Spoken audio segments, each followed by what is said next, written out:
Osho show जारी है और आगे भी जारी रहेगा। बचपन में बहुत सवाल पूछने वाला एक बच्चा जिसका नाम चंद्रमोहन जैन था, वह आगे चलकर रजनीश और फिर ओशो कहलाया।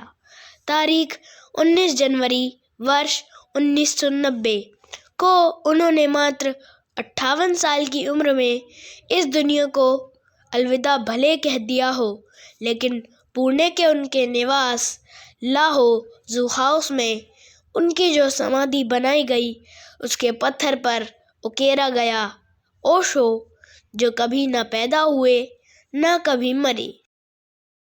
उन्होंने 11 दिसंबर 1931 और 19 जनवरी 1990 के बीच इस धरती की यात्रा की। इससे आप समझ सकते हैं कि ओशो का आध्यात्मिक शो आज भी जारी है और लोग उसे देख रहे हैं, महसूस कर रहे हैं और अनंत की गहराइयों में उतर भी रहे हैं। अपने लाखों प्रशंसकों, शिष्यों और अनुयायियों के लिए वह सिर्फ ओशो थे और हैं। भारत के साथ पूरी दुनिया उन्हें रजनीश और भगवान श्री रजनीश के नाम से भले जानती हो, लेकिन ओशो का नाम लगातार चर्चा में बना हुआ था और बना हुआ है। कहते हैं ओशो का अर्थ है वह शख्स जिसने अपने आप को सागर में विलीन कर लिया हो।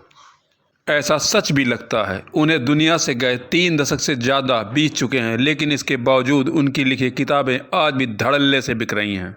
उनके वीडियो और ऑडियो सोशल मीडिया पर देखे और सुने जा रहे हैं। माना जाता है कि ओशो में लोगों की दिलचस्पी इसलिए भी जगी क्योंकि वे किसी परंपरा, दार्शनिक विचारधारा या धर्म का हिस्सा कभी नहीं रहे। 11 दिसंबर 1931 को मध्य प्रदेश में जन्मे ओशो का असली नाम चंद्रमोहन जैन था। कहते हैं कि बचपन में एक बार वह महात्मा गांधी से मिले तो वह भी उनसे प्रभावित हुए थे।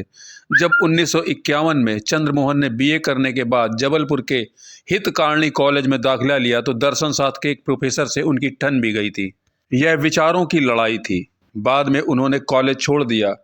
अपने तर्कों से कुख्यात हो चुके चंद्रमोहन का बहुत ही मुश्किल से डीएन कॉलेज में दाखिला हुआ। समय बीता और चंद्रमोहन ने अपने करियर की शुरुआत 1957 में रायपुर के संस्कृत विश्वविद्यालय में प्रवक्ता बनकर की। 3 साल के भीतर वह जबलपुर विश्वविद्यालय में दर्शन शास्त्र के प्रोफेसर बन गए। इस बीच उन्होंने आध्यात्मिक गुरु का चेला धारण किया और राजनीति, धर्म और सेक्स पर विवादास्पद व्याख्यान देना शुरू कर दिया। फिर उन्होंने प्रोफेसर के पद से भी त्यागपत्र दे दिया। वर्ष 1969 में उन्होंने मुंबई में अपना मुख्यालय स्थापित किया। अपने विचारों में उन्होंने धर्म और राजनीति को एक ही सिक्के के 2 पहलू माना। उनका कहना था कि इनका एकमात्र उद्देश्य लोगों पर नियंत्रण करना है। जब उन्होंने खुले शब्दों में सेक्सुअल लिबरेशन की वकालत की तो उनकी लोकप्रियता तेजी से बढ़ने लगी।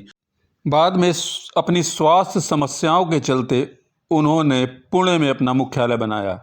वहाँ पर विवादास्पद उनका जीवन रहा। इस बीच उनका दिल जब भर गया तो उन्होंने अमेरिका में ओरेगन में आश्रम बनाने की योजना बनाई।